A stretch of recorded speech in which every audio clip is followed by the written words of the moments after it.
ವಧುವಿಗೆ ಅರ್ಶಿನ ಶಾಸ್ತ್ರ ಬಟ್ಟೆ ಉಡಿಸಿ ಕರ್ಕೊಂಡ್ ಬನ್ನಿಮ್ಮ, ಅರ್ಶಿನ ಶಾಸ್ತ್ರ ಮಾಡೋಣ.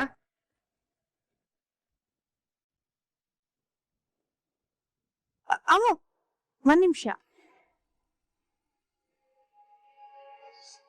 ಯಾಕೋ ನಿನ್ ಮೇಲೆ ಕೆಟ್ಟ ದೃಷ್ಟಿ ಬೀಳ್ತಿರೋ ಹಾಗಿದೆ. ಮೊದ್ಲೇ ಮುದ್ದಾಗ್ ಚೆನ್ನಾಗ್ ಕಾಣಿಸ್ತಾ ಇದ್ಯಾ. ಕೆಲವ್ರ ಕಣ್ಣೆ ಹಾಗೆ ಬಿದ್ರೆ ಅದ್ ಏನಾಗುತ್ತೆ ಅಂತ ಹೇಳಕ್ಕೆ ಆಗಲ್ಲ. ಅದಕ್ಕೆ ನಾನ್ ನಿನ್ಗೆ ದೃಷ್ಟಿ ತೆಗಿತೀನಿ. ಜ್ಯೋತಿ,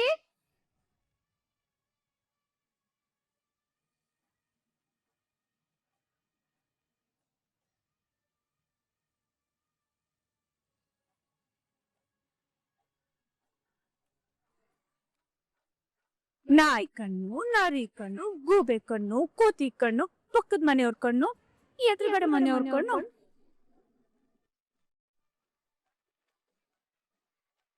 ಯಾರ್ ಕಣ್ಣು ಬೀಳ್ದೆ ಇದ್ವು.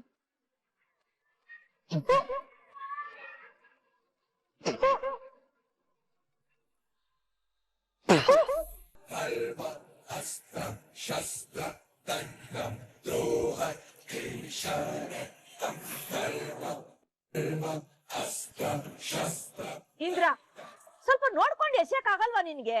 ಅಯ್ಯೋ ಪರವಾಗಿಲ್ಲ ಬಿಡಿಯತ್ತೆ. ಎದ್ರು ಮನೆಯವರು ಅಂದ್ರೆ ನಮ್ ಶತ್ರು ಮನೆಯವರು. ಅವ್ರ ಕಣ್ಣು ಮುಖ್ಯವಾಗಿ ನಮ್ಮ ಮೇಲೆ, ಅದಕ್ಕಿಂತ ಮುಖ್ಯವಾಗಿ ನಮ್ಮ ಅಮ್ಮಬಾರ್ದು.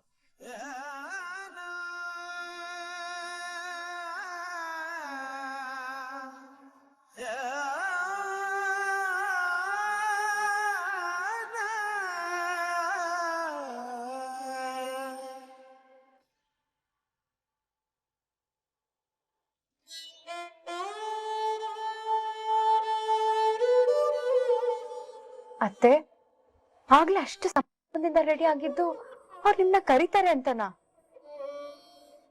ಅಲ್ಲ ಅತ್ತೆ, ನಿಮ್ ಅಣ್ಣಂದಿರ ಬಗ್ಗೆ ನನಗಿಂತ ಚೆನ್ನಾಗಿ ನಿಮ್ಗೆ ಗೊತ್ತು. ಆದ್ರೂ ಯಾಕತ್ತೆ ಅಷ್ಟು ಆಸೆಯಿಂದ ರೇಷ್ಮೆ ಸೀರೆ ಉಟ್ಕೊಂಡು ಅವ್ರು ಕರೀತಾರೆ ಅಂತ ಕಾಯ್ತಿದ್ರಿ?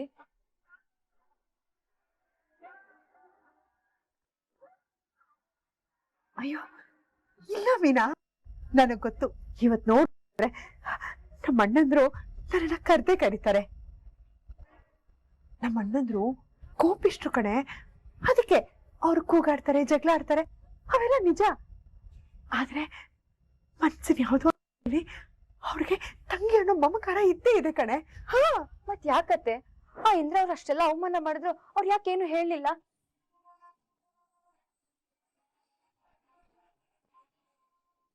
ನೀವೇನ ಮಾಡ್ಕೋಬೇಡಿ ಅತ್ತೆ. ಅಯ್ಯೋ ಅದ್ ಹಾಗಲ್ಲ ಮೀನಾ, ಎಷ್ಟೇ ಆದ್ರೂ 30 ವರ್ಷಗಳಿಂದ ನಾನು ಅಣ್ಣ ಮಾತಾಡ್ತಾ ಇಲ್ಲ ಅಲ್ವಾ. ಈಗ ದಿಢೀರ್ ಅಂತ ಬಂದು ನನ್ನ ಮಾತಾಡ್ಸೋದ್ರೆ ಅವ್ರಿಗೊಂಥರ ಹಿಂಸೆ ಆಗತ್ತಲ್ವಾ, ಅವ್ರಿಗೂ ಮುಜುಗರ ಆಗತ್ತಲ್ವಾ. ಅದಕ್ಕೆ ಮೀನಾ, ಅದಕ್ಕೆ ತಡ ಆಗ್ತಾ ಇದೆ. ಇಲ್ಲ ಅಂದಿದ್ರೆ ಅವ್ರು ನನ್ನ ಮಾತಾಡ್ಸಿರೋ. ಇಷ್ಟಕ್ಕೂ ನಾನು ಅಲ್ಲಿ ನಿಂತಿದ್ರೆ ನಮ್ಮ ಅಣ್ಣಂದ್ರು ನನ್ನನ್ನ ಕರಿತಾ ಇದ್ರು ಮೀನಾ. ಇನ್ನೇನ್ ನಮ್ಮ ಅಣ್ಣಂದ್ರು ನನ್ನನ್ನ ಕರಿಬೇಕು ಅನ್ನೋಷ್ಟೊತ್ತಿಗೆ ಪಾಪ ಇಂದ್ರ ಅದಕ್ಕೆ ಗೊತ್ತಿಲ್ದೆ ಏನೋ ಒಂದ್ ಚಿಕ್ಕ ತಪ್ಪು ಮಾಡ್ಬಿಟ್ರು. ಅವ್ರ ಆತರ ಹೇಳಿದ್ಮೇಲೆ ಪಾಪ ನಮ್ಮ ಅಣ್ಣಂದ್ರು ಯಾವ ಬಾಯಿ ಇಟ್ಕೊಂಡು ನನ್ನನ್ನು ಕರೀತಾರೆ ಹೇಳು? ಅಲ್ವಾ, ನಮ್ಮ ಅಣ್ಣಂದ್ರು ಪಾಪ ಅಲ್ವಾ ಮೀನಾ. ಈಗ ನೋಡು, ಪುರೋಹಿತರ ಹೇಳಿದ್ರಲ್ವಾ ಅರಿಶಿನ ಶಾಸ್ತ್ರ ಇದೆ ಅಂತ, ಆಗ ನನ್ನನ್ನ ಕರೀಲೇಬೇಕು. ಯಾಕೊತ್ತಾ, ಅರಿಶಿನ ಶಾಸ್ತ್ರದಲ್ಲಿ ಸೋದರತೆ ಬೇಕೇ ಬೇಕು. ಮದುಮಗಳಿಗೆ ಸೋದರತೆ ಅರಿಶಿನ ಹಚ್ಚೋದೇ ಶಾಸ್ತ್ರ. ಹೀಗ್ ನೋಡು, ನನ್ನ ಅವ್ರು ಕರೆದೇ ಕರೀತಾರೆ. ಹಾಗ್ ನೋಡು, ಬಂದೇ ಬರುತ್ತೆ ನನ್ ಸರ್ದಿ. ಬೇಕಾದ್ರೆ ನೀನೇ ನೋಡು ಬಾ. ಅತ್ತೆ, ನನಗ್ ಯಾಕೋ ನೀವ್ ಹೋಗೋದ್ ಸರಿ ಕಾಣಿಸ್ತಿಲ್ಲ. ಪ್ಲೀಸ್ ನನ್ ಮಾತು ಕೇಳಿ ಅತ್ತೆ. ನೋಡು ಮೀನಾ, ನಿನ್ನ ಮಣ್ಣಂದು ನನ್ಗೆ ಅವಮಾನ ಮಾಡ್ಬೇಕು ಅನ್ನೋ ಯಾವ ಉದ್ದೇಶನೂ ಇರ್ಲಿಲ್ಲ. ಅವ್ರು ನನ್ನನ್ನ ಕರೆದೇ ಕರೀತಾರೆ. ಆಮೇಲೆ ನೀನೇ ಹೇಳ್ತೀಯ, ಅತ್ತೆ ನೀವ್ ಹೇಳಿದ್ ನಿಜ ಆಯ್ತು, ಅವ್ರು ನಿಮ್ಮನ್ನ ಕರೆದ್ರು ಅಂತ. ನನ್ ಮಾತಿನ ಮೇಲೆ ನಂಬಿಕೆ ಇಲ್ಲ ಅಂದ್ರೆ ಈಗ ನನ್ ಜೊತೆ ಬಾ, ನೀನೇ ನೋಡು ಅವ್ರು ನನ್ನ ಹಿಂಗ್ ಕರೀತಾರೆ ಅಂತ.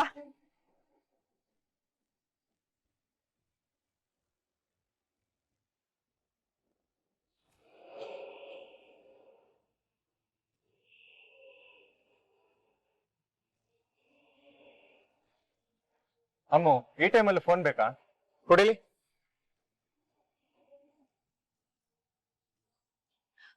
ಅಮ್ಮು, ಯಾಕೊಂತರ ಇದ್ಯಾ? ಆಗ್ಲಿಂದ ಯಾರೋ ಬರ್ತಾರೆ ಅನ್ನೋ ತರ ದಾರಿ ಕಾಣ್ತಾ ಇದ್ಯಾ? ಅಮ್ಮು, ನಿನ್ ಫ್ರೆಂಡ್ಸ್ ಯಾರಾದ್ರೂ ಬರ್ತಿದಾರಾ? ಇಲ್ಲ ಚಿಕ್ಕಪ್ಪ, ಫ್ರೆಂಡ್ ಅಲ್ಲ ರೀ, ಅವಳು ಇಷ್ಟಪಟ್ಟಿರೋ ಹುಡುಗ ಬರ್ತಾನೆ ಅಂತ ಕಾಯ್ತಾ ಇದ್ದಾಳೆ.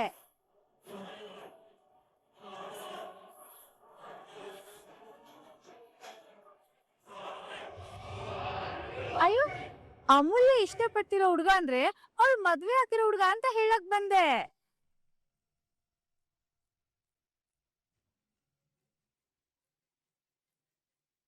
ಯಾಕಮ್ಮು, ಹುಡ್ಗನ ಇಷ್ಟಪಟ್ಟಿರೋದಕ್ ತಾನೇ ನೀನ್ ಮದ್ವೆ ಆಗ್ತಿರೋದು. ನೋಡಿದ್ರಾ, ಇದನ್ನೇ ಹೇಳಿದ್ದು ನಾನು.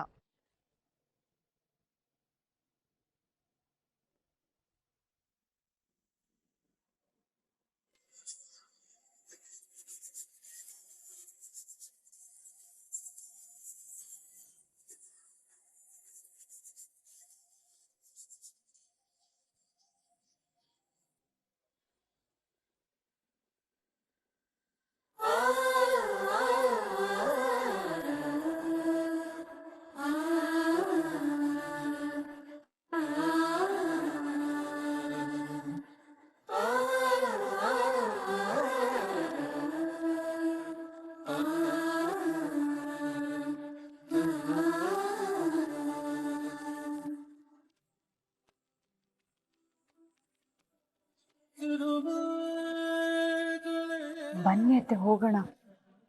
ಮೀನಾ, ಸುಮ್ನೆ ನನಗ್ ಸಿಟ್ಟು ಬರಿಸ್ಬೇಡ ಕಣೆ. ಅವ್ರು ನನ್ನ ಕರೆದೇ ಕರೀತಾರೆ. ಇನ್ನೊಂದ್ ಸ್ವಲ್ಪ ಹೊತ್ತು ನೋಡು, ನಾನು ಹರ್ಷ ಹಚ್ತೀನಿ. ಸೂರ್ಯಕಾಂತ್ ಅವರೇ, ಸೋದರವರ ಇದರ ವಧುವಿಗೆ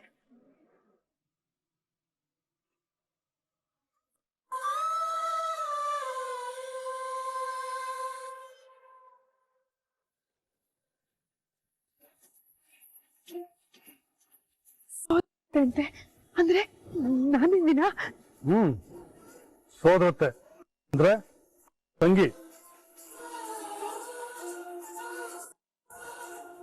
ಇದ್ದಾಳೆ ಇದ್ದಾಳೆ.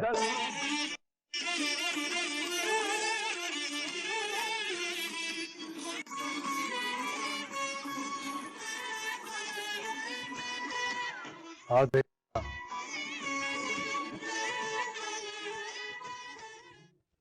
ಅವಳು ನಮ್ಮ ಪಾಲ್ಗೆ ಸತ್ತೋಗಿದ್ದಾಳೆ.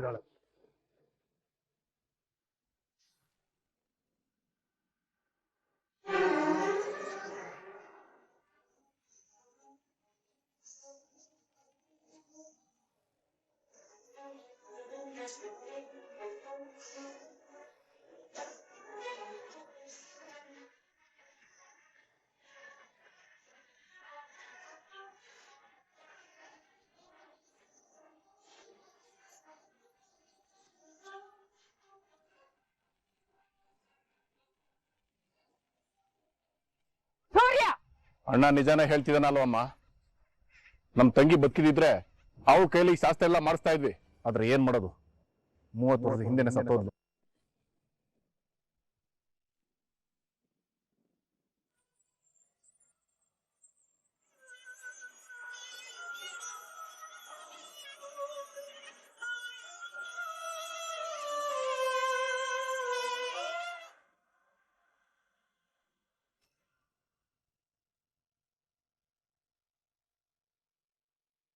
ಅಣ್ಣ, ಅವ್ರು ನೋಡ್ತಿದ್ರೆ ಅವ್ರು ಯಾಕೋ ಬೇಕು ಬೇಕು ಅಂತಾನೆ ಮಾಡ್ತಾ ಇದಾರೆ ಅನ್ಸ್ತದೆ.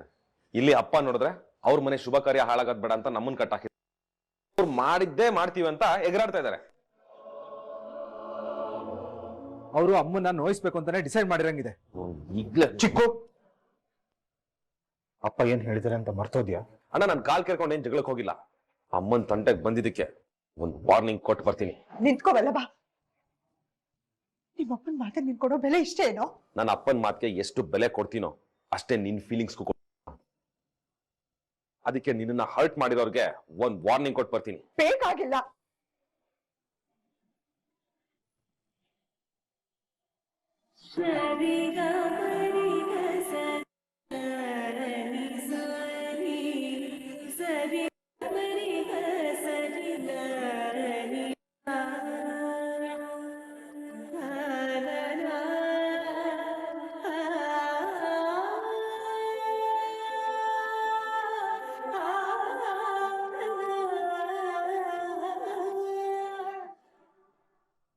ಅಲ್ಲಮ್ಮ ಅವ್ರು ನಿನ್ಗೆ ಅಷ್ಟೊಂದೆಲ್ಲ ಅವಮಾನ ಮಾಡ್ತಿದ್ರು.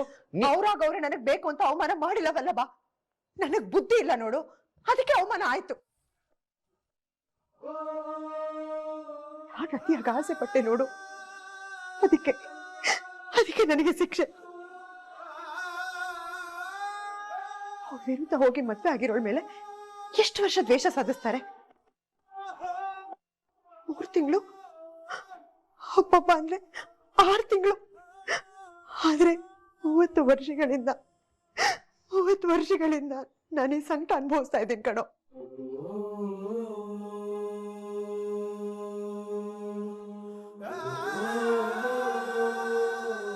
ಅಣ್ಣಂದಿರ ಮದುವೆ ಆದಾಗ ಶ್ರೀಕಂಠ, ಅಮ್ಮು, ಜ್ಯೋತಿ ನಾಮಕರಣಕ್ಕೆ ಎಲ್ಲ ಹಬ್ಬ ಹರಿದಿನಕ್ಕೆ ನಮ್ಮ ಅಣ್ಣದಿರು ಬರ್ತಾರೆ, ನನ್ನನ್ನ ಕರೀತಾರೆ ಅಂತ ಅದೇ ಬಾಗ್ಲಲ್ಲಿ ನಿಂತು ಕಾದಿದ್ದೀನಿ ಕಣೋ ವಲ್ಲಭ.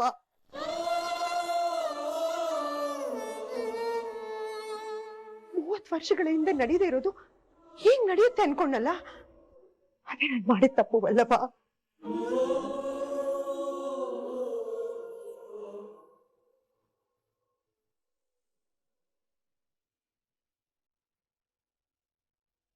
ನೋಡು ವಲ್ಲಭ, ತಿರ್ಗಾ ಹೇಳ್ತಾ ಇದ್ದೀನಿ, ಅಮೂಲ್ಯನ್ ಮದ್ವೆ ಆಗೋವರೆಗೂ ಅವ್ರು ನಮಗೆ ಎಷ್ಟೇ ಅವಮಾನ ಮಾಡಿದ್ರು ನೀನು ಏನು ಹೇಳ್ಬಾರ್ದು. ನಮ್ಮಿಂದ ಅವ್ರಿಗೆ ಯಾವ ತೊಂದ್ರೆನೂ ಆಗ್ಬಾರ್ದು, ಅರ್ಥ ಆಯ್ತಾ? ನೀನು ಅಪ್ಪ ಬರೀ ಇದನ್ನೇ ಹೇಳ್ತೀರಾ? ಹಾಗಾದ್ರೆ ಏನೇ ಹೇಳಿದ್ರು ನಾವು ಹೇಳಿಗಳ ವಲ್ಲಭ, ವಾದ ಬೇಡ. ಅಮ್ಮ ಹೇಳಿದ್ ಮಾಡ್ತೀಯೋ ಇಲ್ವೋ? ನೀನ್ ಆ ಮನೆಯವ್ರ ಜೊತೆ ಜಗಳಕ್ಕೆ ಇಳಿಯಲ್ಲ, ಅಮ್ಮ ಮದ್ವೆಗೆ ತೊಂದ್ರೆ ಮಾಡಲ್ಲ ಅಂತ ನನ್ ಮೇಲೆ ಆಣೆ ಮಾಡು.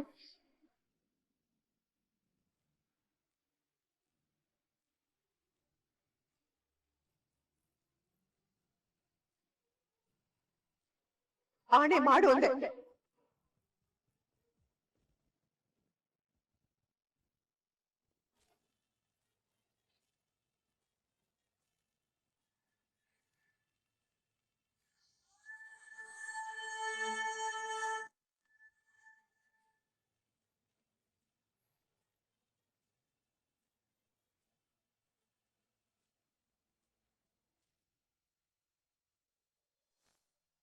ಅಣ್ಣ, ಚಪ್ರ ಶಾಸ್ತ್ರ, ಹರ್ಷಣ ಶಾಸ್ತ್ರ ಎರಡು ತುಂಬಾ ಚೆನ್ನಾಗಾಯ್ತಲ್ವಾ?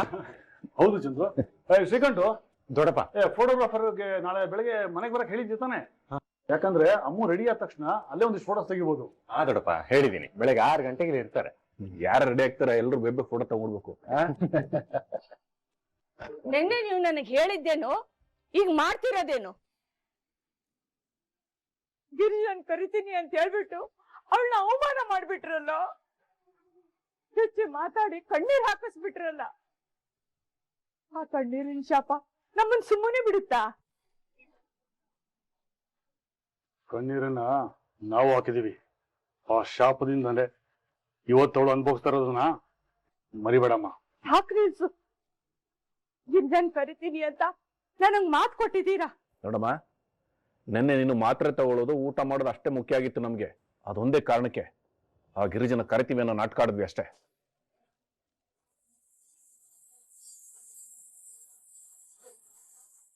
ಅಯ್ಯೋ ಪಾಪಿಗಳ, ಯಾಕೋ ನನಗೆ ಹೀಗೆ ಹೊಟ್ಟೆ ಉರಿಸ್ತೀರಾ? ಏಕೆ ನೀನ್ ಮಾಡಿಲ್ವ ನಾಟಕನ? ನಾವಳನ್ನ ಕರೀಲಿ ಅಂತ ಊಟ ಬಿಟ್ಟೆ, ಮಾತ್ರೆ ಬಿಟ್ಟೆ, ಸಾಯ್ತೀನಿ ಅಂತೆಲ್ಲ ಹೇಳ್ದೆ, ಅದು ನಾಟಕ ಅಲ್ವಾ? ನೋಡಮ್ಮ, ನೀನ್ ಈ ತರ ಹೆದರ್ಸಿದ್ರೆ ನಾವು ನಿನ್ ಹೇಳ್ತೀನಿ ಅನ್ನೋ ಆಸೆ ಇಟ್ಕೋಬೇಡ. ಅವಳು ನಮ್ಮಪ್ಪನ್ನ ಕಿತ್ಕೊಂಡವಳು.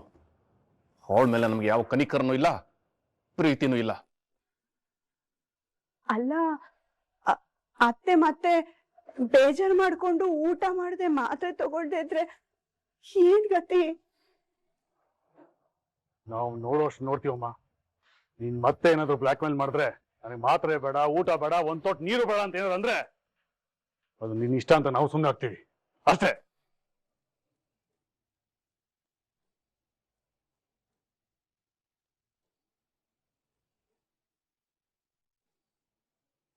ಅತ್ತೆ, ನಿಮ್ ಸುಪುತ್ರರ ಬಗ್ಗೆ ಗೊತ್ತಿದ್ರು ಅವ್ರನ್ನ ಬಗ್ಗಿಸ್ತೀನಿ ಅಂತ ಹೋದ್ರಲ್ಲ, ಏನ್ ಹೇಳದತ್ತೆ ನಿಮ್ಗೆ?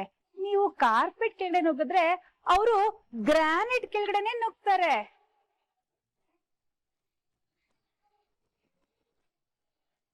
ನೋಡಜಿ, ನಮ್ಮನೆ ಶತ್ರು ಮನೆ ಒಂದಾಗತ್ತೆ ನಾವು ಭ್ರಮೆಯಿಂದ ಆಚೆ ಬಾಜಿ.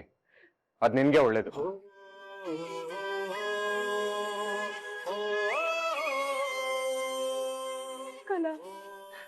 ಹಾಗಾದ್ರೆ ಅಮ್ಮ ಮದುವೆಗೆ ಗಿರೀಶ ಬರಲ್ವೇನೆ? ಅಣ್ಣಂದಿರ್ ಕರೀತಾರೆ ಅಂತ ನಾನೇ ಅವಳಿಗೆ ಆಸೆ ಹುಟ್ಸುತ್ತಲ್ಲೇ.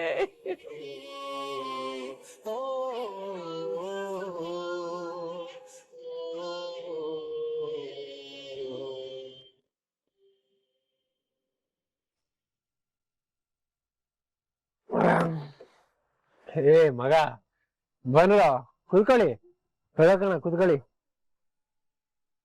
ಮಗ ಅಲ್ಲಿ ನೋಡು,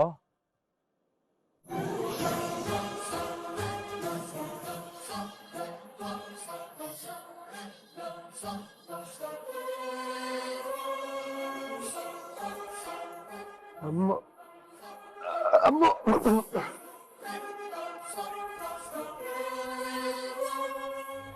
ನಿನ್ ಬಾಯಲ್ಲಿ ನನ್ನ ಹೆಸರು ಕೂಡ ಕರಿಬೇಡ.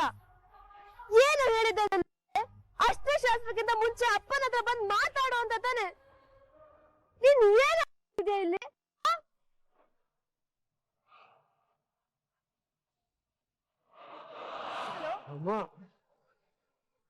ಆದ್ರೆ ನೀನು ನನ್ ಮದ್ವೆ ದಿವಸ ಯಾವ ಪ್ರಯತ್ನನೂ ಮಾಡ್ದೆ ಇಲ್ಲಿ ಬಂದ್ ಕುಡ್ಕೊಂಡ್ ಕೂತಿದ್ಯಲ್ಲ, ಒಂದ್ ಸ್ವಲ್ಪ ನಾಚಿಕೆ ಆಗಲ್ವಾ ನಿನಗೆ?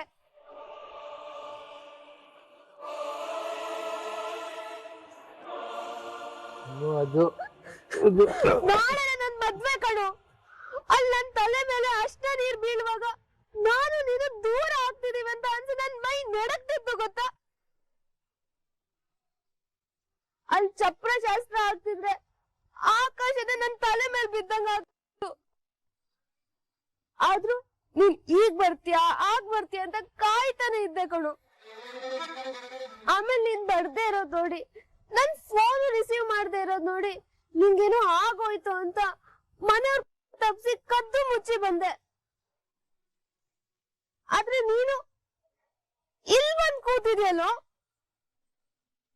ನಿನ್ನ ಹೀಗ್ ನೋಡಿ ಇವನನ್ನೇ ನಾನು ಇಷ್ಟೊಂದು ಪ್ರೀತಿ ಮಾಡಿದ್ದು ಅಂತ ನನ್ ಮೇಲೆ ನನಗೆ ಅಸಹ್ಯ ಆಗ್ತಿದೆ.